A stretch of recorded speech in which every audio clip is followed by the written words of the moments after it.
আসসালামু আলাইকুম রহমতুল্লাহি অবরাকাতু। বিসমিল্লাহির রহমানির রহিম। প্রিয় বন্ধুগণ, সৌদি আরবে প্রবাসী হয়ে বসবাসকারী যখন একজন ভারতীয় আরব শাইখের মেয়েকে বিবাহ করল এবং তখন তাদের দুজনের সঙ্গে খানা কাবাতে এমন কি মোজেজা ঘটেছিল যা দেখে সকলেই হতভম্ব হয়ে গিয়েছিল।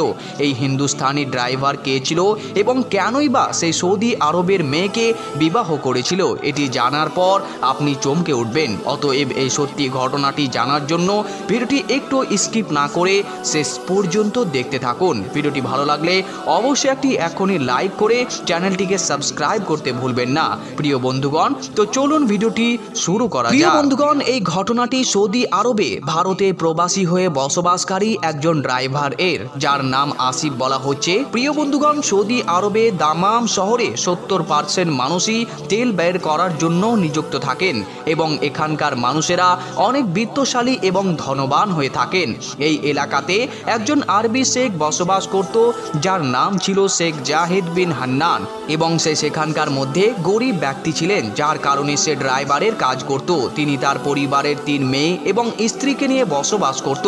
তার 3 মেয়ে ছিল খুবই সুন্দর এবং সুশ্রী। একদিন জাহিদ বিন হান্নান নামের এই ড্রাইভার কিছু গাড়িতে নিয়ে দ্বিতীয় জায়গায় ভ্রমণ করছিলেন। এমতো অবস্থায় রাস্তায় যেতে যেতে তার দেখা একজন লোকের সাথে হয়, যে ব্যক্তি জামা কাপড় পরেছিল ছিঁড়া। তাকে দেখে বেবাস এবং লাচার মনে হচ্ছিল। সেই যুবকের নাম ছিল আসিফ, যে ভারতের শহর গাজিয়াবাদ থেকে ছিল। সেই যুবক ড্রাইভারের কাজ নিযুক্ত হওয়ার জন্য রিয়াদ যাওয়ার পরিকল্পনা করছিলেন। এই শুনশান এলাকাতে কোনো গাড়ি বা ট্যাক্সি পাওয়া যাচ্ছিল না, আর যার কারণে সে সেখানে বসেছিল। এমতো অবস্থায় সে শেখ সাহেব জাহিদ বিন হান্নানের গাড়ি দেখে তাকে হাত দেখিয়ে থামার জন্য বলেন। শেখ জাহিদ তার ট্রাকটি দাঁড় করিয়ে সেই ব্যক্তিকে জিজ্ঞেস করলেন যে কি হয়েছে। তখন সেই যুবক বলল, শেখ সাহেব, আমি রিয়াদ যাব, কিন্তু যাওয়ার জন্য কোনো গাড়ি পাচ্ছি না। মেহেরবানি হবে এই যে আপনি যদি আমাকে আপনার গাড়িতে করে নিয়ে গিয়ে বাস স্টপেজ পর্যন্ত পৌঁছে দেন।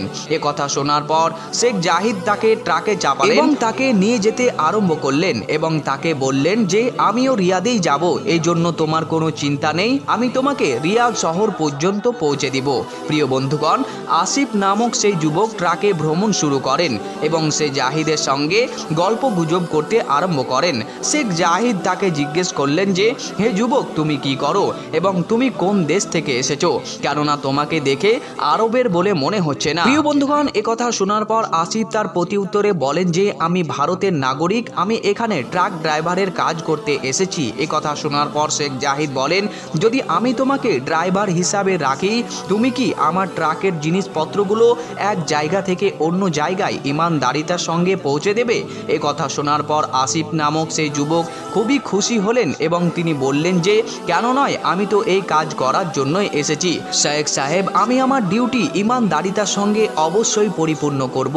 এভাবে আসিফ নামের সেই যুবক শেখের সাথে কাজ করতে আরম্ভ করলেন। প্রিয় বন্ধুগণ, শেখ সাহেব আস্তে আস্তে বৃদ্ধ হতে শুরু করেছিলেন এবং তার 3 মেয়ে যুবতী হয়ে উঠছিলেন। আর এই কারণে শেখ সাহেব ভাবছিলেন যে সে তার মেয়েদেরকে দেখাশোনা করবে বাড়িতে থেকে, তার জন্য তিনি আর কাজ করবেন না এবং এদের পড়াশোনা এবং তারবিয়াতের দিকে ধ্যান দিতে পারবেন। আর এই কারণে তিনি ভারতের নাগরিক আসিফ নামের সেই যুবককে কাজে রেখে দিয়েছিলেন এবং তাকে টাকা দিতে আরম্ভ করেছিলেন। বন্ধুগণ, এদিকে আসিফও তার ডিউটি পুরো ইমানদারিতার সঙ্গে স্যার আঞ্জাম দিচ্ছিলেন। এভাবেই তিনি কিছুদিনের মধ্যে অনেক টাকা উপার্জন করেন। সে যখন কোনো কোম্পানির মালপত্রকে বহন করতে যেত, তখন তাকে আনলোডের এক্সট্রা টাকা দেওয়া হতো। এভাবে আসিফ শেখ সাহেবের নিকটে কাজ করতে করতে অনেক টাকা উপার্জন করেন। প্রায় 1.5 বছর হয়ে যাওয়ার পরে আসিফ শেখ জাহিদের কাছে আসলেন এবং বলতে লাগলেন, শেখ সাহেব, এই হলো গাড়ির চাবি, আমি আপনার নিকট আর এখন থেকে কাজ করতে পারবো না, কেননা আমি আমার নিজস্ব একটি ট্রাক খরিদ করে নিয়েছি, যাতে করে আমি উপার্জন করতে পারি।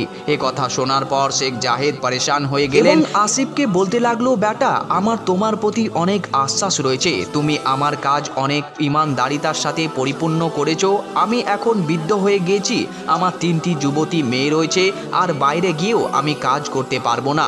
এখন আমাকে আমার মেয়েদের জিম্মেদারিগুলো পরিপূর্ণ করতে হবে। যদি তুমি কিছু মনে না করো, তাহলে আমি তোমাকে একটি রিকোয়েস্ট করতে পারি, তুমি আমার এখানেই কাজ করো, দরকার হলে তুমি ডবল টাকা নিয়ে নিও। বন্ধুগণ, শেখ সাহেব মায়া ভরা কণ্ঠে আসিফকে কথাগুলো বলছিল, যে আসিফ ইনকার করতে পারেনি, আর আসিফ ডবল বেতনে এভাবে কিছুদিন আবারও কাজ করতে আরম্ভ করলো। ঠিক এই সময়তে শেখ জাহিদের শরীর খারাপ হতে আরম্ভ করেছিল। প্রিয় বন্ধুগণ, এভাবেই একদিন সে পৃথিবীর মায়া ত্যাগ করেন। যখন শেখ জাহিদের বাড়িতে এসে পৌঁছান বেতন নেওয়ার জন্য আসিফ, তখন তিনি জানতে পারেন যে শেখ সাহেব ইন্তেকাল করেছেন।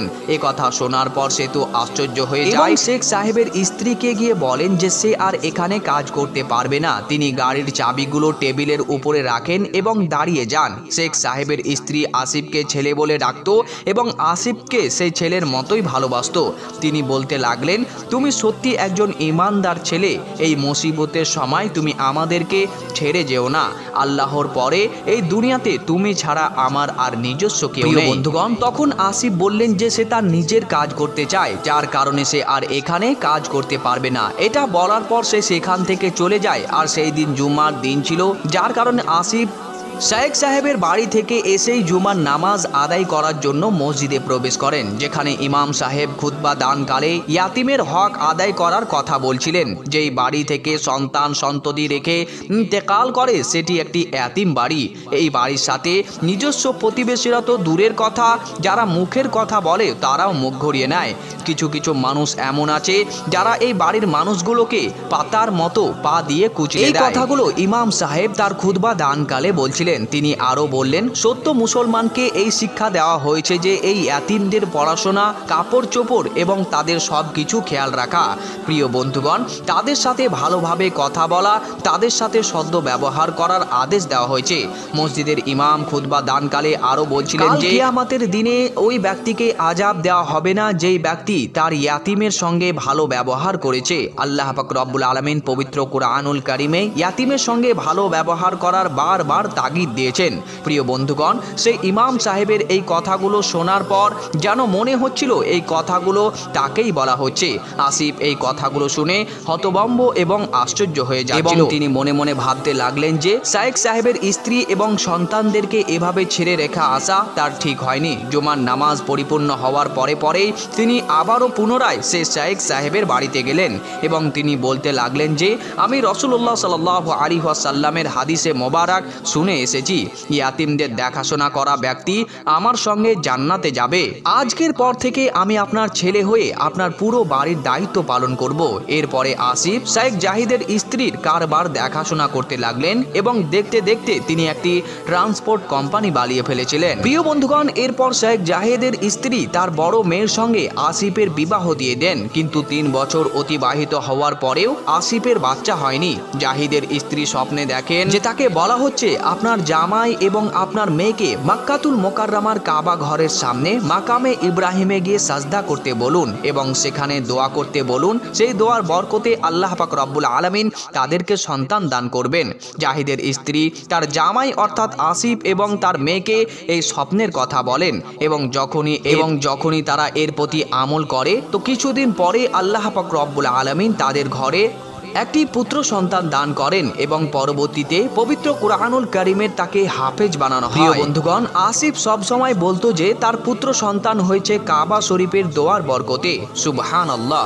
প্রিয় বন্ধুগণ, আপনিও কমেন্ট বক্সে সুবহানাল্লাহ লিখে আল্লাহ তাআলার প্রশংসা করুন। তো প্রিয় বন্ধুগণ, এই ছিল আজকের ভিডিওটি যদি আপনার সত্যি অন্তর ছুঁয়ে যায়, এই ঘটনাটি শুনে আপনাকে কেমন লাগলো, আপনার মূল্যবান মতামত অবশ্যই কমেন্ট বক্সে কমেন্ট করতে ভুলবেন না। ভিডিওটি ভালো লাগলে অবশ্যই একটি লাইক করুন, বন্ধুদেরকে বেশি বেশি শেয়ার করুন যাতে করে তাদেরও ঈমান তাজা হয়ে যায়। আর এই চ্যানেলে নতুন হলে চ্যানেলটিকে অবশ্যই সাবস্ক্রাইব করে পাশের বেল আইকনে ক্লিক করে অল নোটিফিকেশন করে রাখুন পরবর্তী এরকম ভিডিও সবার আগে দেখার জন্য।